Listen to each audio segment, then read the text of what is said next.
Hello प्यारे दोस्तों, आप सभी को मकर संक्रांति की ढेर सारी शुभकामनाएं। तो हम पिछले जो चैप्टर है उसमें हम एक्सरसाइज 1 पढ़े थे, जो ऑक्सफोर्ड जूनियर इंग्लिश ट्रांसलेशन है उसका एक्सरसाइज 1 बताए थे। और आज हम एक्सरसाइज 2 बताएंगे। Exercise 2 Oxford junior English translation का use of am, is and are. तो देखो, पहले भी हम बताए हैं कि एम का यूज कहाँ करते हैं, इज का यूज कहाँ करते हैं, फिर बता रहे। देखो, जब सिंगुलर नाउन थर्ड पर्सन जैसे ही, सी, इट, एनी नेम रहे तो हम किसका यूज करते हैं? इज का यूज करते हैं। एम का यूज कहाँ करते हैं? तो ये भी बताए थे कि आई के साथ एम का यूज करते हैं। आई के साथ एम का यूज करते हैं। और फिर रह गया आर। तो आर का कहाँ? तो देखो, प्लुरल नाउन के, प्लुरल के साथ ना, प्लुरल सब्जेक्ट के साथ, जैसे you, we, they, the boys,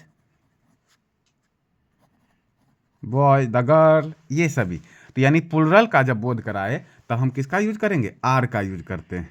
तो समझ गए? तो इसी तरह से हम एक्सरसाइज 2 भी आपको बताते हैं। देखो, पहला क्वेश्चन कहता है इसमें कि वह भूखा है। वह भूखा है। तो वह भूखा है का मतलब हंगरी। इंग्लिश क्या होता है भूखा का?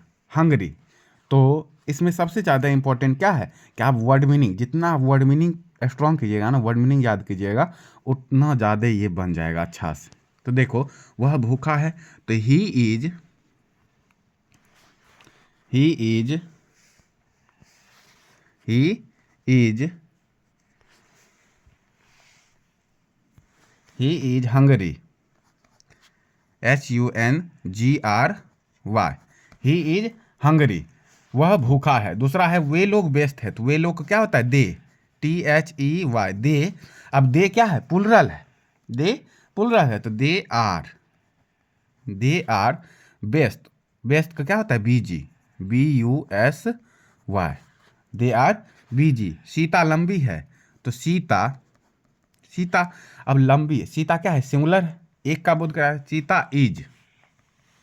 लंबी का होता है टॉल, TALL, टॉल। फिर मैं लंबा हूं तो आई के साथ क्या? I am tall. ठीक है। वह मोटी है तो मोटी है तो किसका बोध करा रहा है? लड़की का बोध करा है, स्त्री का बोध करा रहा है। तो वह की जगह क्या हो जाएगा? सी। और लड़का का बोध कराता है तो ही होता है। तो यानी she is मोटिक fat, FAT, fat. फिर कहता है वह लंबी और मोटी है। तो ये भी स्त्री का बोध करा रहा है।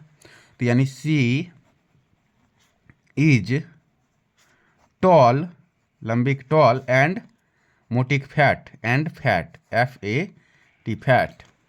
फिर देखो, मोहन डरपोक है तो मोहन सिंगुलर है, MOHAN। मोहन इज, और डरपोक क्या होता है? Timid, TIMID, timid. वह पागल है तो वह ही इज मैड। मैं दयालु और ईमानदार हूं तो मैं एम दयालु, काइंड, KIND, काइंड, एंड ईमानदार क्या होता है? Honest, HONEST। राम और श्याम तेज हैं। अब यहाँ पर दो व्यक्ति का बोध करा रहा है, राम और श्याम का। तो लिखेंगे राम एंड श्याम। अब देखो, दो व्यक्ति का बोध करा रहा है यानी प्लुरल हो गया। तो यानी क्या लगेगा? आर। तो हम बताए ना, प्लुरल में आर लगता है। तो राम एंड श्याम आर। उसके बाद तेज होता है इंटेलिजेंट, INTELLIGENT। फिर माँ तैयार है, माँ तैयार है तो माँ का क्या होता है? Mother is ready, READY।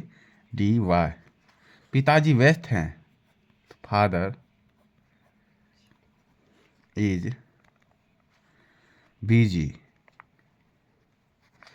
बच्चे भूखे हैं, बच्चे भूखे हैं तो बच्चे ज़्यादा का बोध करा, यानी the children, CHILDREN, the children are, ज़्यादा का बोध करा रहा है ना, तो यानी प्लूरल हो गया। द चिल्ड्रेन आर, भूखे एक होता है हंगरी, HUNGRY, हंगरी। फिर गाय काली है, गाय काली है, तो ज़्यादा गाय का बोध करा रहा है, तो the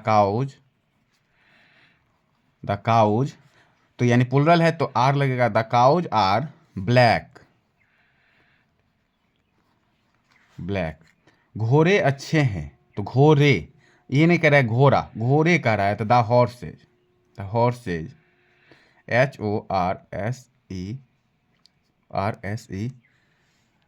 horse's are good, GOOD, good.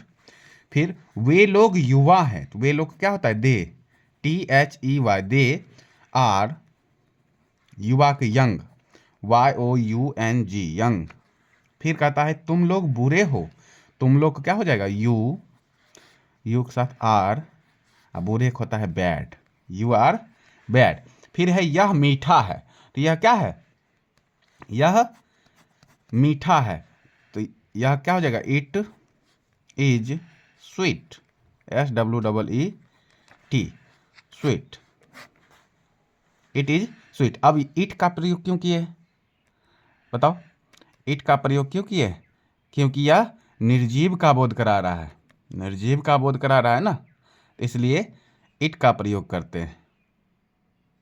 तो एक्सरसाइज 2 भी कंप्लीट हो गया, और इसी तरह से आगे एक्सरसाइज 3 भी आपको बताएंगे। आप मेरे वीडियो में बने रहिए। बहुत बहुत धन्यवाद।